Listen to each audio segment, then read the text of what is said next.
జగన్ ప్రభుత్వం లక్షల కోట్ల రూపాయలు అప్పు చేసిందని బీజేపీ ఎమ్మెల్యే విష్ణుకుమార్ రాజు ఆరోపించారు. వైసీపీ మరోసారి అధికారంలోకి వచ్చుంటే మనుషుల్ని కూడా తాకట్టు పెట్టేవారని ఎద్దేవా చేశారు. విశాఖలో ప్రభుత్వ ఆస్తులన్నీ జగన్ తాకట్టు పెట్టారని మండిపడ్డారు. అసెంబ్లీకి కూడా రాని మాజీ సీఎం ప్రజలకు ఏం చెప్తారని విష్ణుకుమార్ రాజు ప్రశ్నించారు. ఇదే విషయానికి సంబంధించి మరింత సమాచారాన్ని మా ప్రతినిధి నాయుడు అందిస్తారు.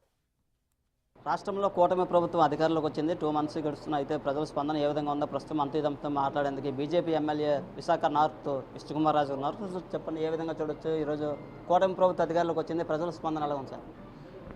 ప్రజలకి ఒక స్వాతంత్రం వచ్చినట్టుగా ఉంది.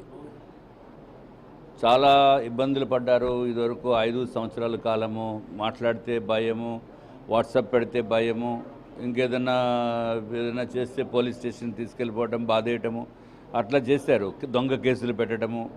అంతకుముందు ప్రభుత్వము టోటల్గా వైఎస్ఆర్సీపీ నాయకత్వంలోనే అన్ని విధాలుగా ఏ విధంగా అయితే విచ్ఛిన్నం చేయడానికి అవకాశం ఉందో అంత దారుణమైన పరిస్థితి లాస్ట్ 5 years ఉంది. ఇప్పుడు ఇంకా ప్రభుత్వం ఏర్పడి 1.5 months అయింది. సో ఇప్పుడు ప్రజలు బాగానే ఉంది అనే ఉద్దేశంతో ఉన్నారు. ఇప్పుడు ఏంటంటే ప్రభుత్వం పైన ముఖ్యంగా చేయవలసిన పని, అసలు ఎన్ని కోట్లాది రూపాయలు, లక్షల కోట్ల రూపాయలు అప్పులు ఊబిలోకి దించేశారు జగన్మోహన్ రెడ్డి గారు ప్రభుత్వము. కాబట్టి దాని నుంచి బయటికి రావడానికి కొంత టైం పడుతుంది. సో ఇంకా కొత్త పెన్షన్స్ ఇవ్వాలి. చాలామంది పెన్షన్ల గురించే వస్తున్నారు. ఒంటరి మహిళలు పెన్షన్స్, లేకపోతే ఉన్న పెన్షన్స్ పీకేశాడు జగన్మోహన్ రెడ్డి. ఎందుకు పీకేశారంటే కరెంటు బిల్లు ఎక్కువ వస్తుంది అనేది. 300 యూనిట్లు దాటితే అంతకుముందు ఇచ్చిన పెన్షన్స్ అన్నీ తీసేశారు. అట్లాగే 4-5 ఒకే ఫ్యామిలీలో ఉంటూ కింద ఫ్లోరు పై ఫ్లోరు కలిసి ఉంటే దాంట్లో SFT ఎంత కనుక ఎక్కువ ఉంటే మళ్ళీ దాంట్లో పెన్షన్ తీసేస్తున్నారు.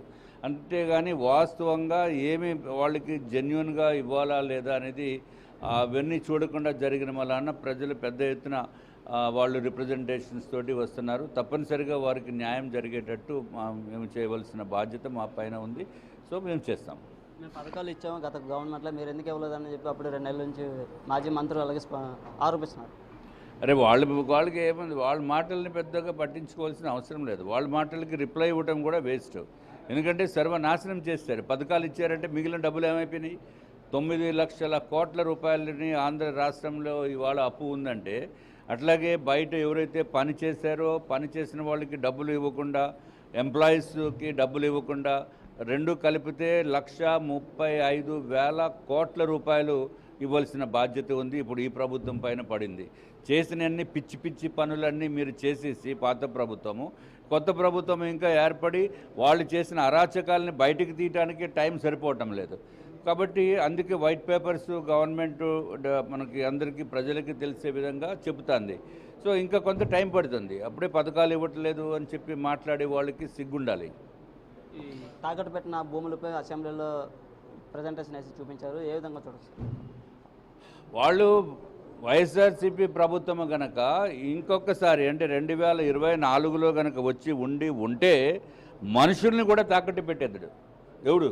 జగన్మోహన్ రెడ్డి. మనుషుల్ని తాకట్టు పెట్టేద్దుడు, ప్రైవేట్ ఆస్తుల్ని కూడా తాకట్టు పెట్టేద్దుడు. అందుకే ల్యాండ్ టైటిలింగ్ యాక్ట్ తీసుకుని వచ్చారు.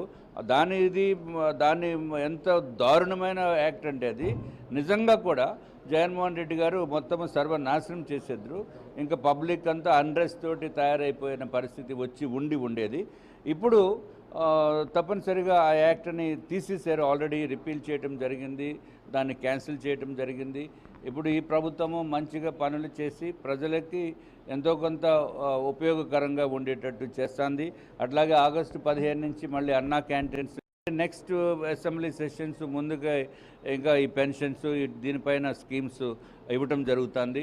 అట్లాగే ప్రధానమంత్రి ఆవాస్ యోజన 2.0 అంటే నెక్స్ట్ ఇప్పుడు వస్తుంది.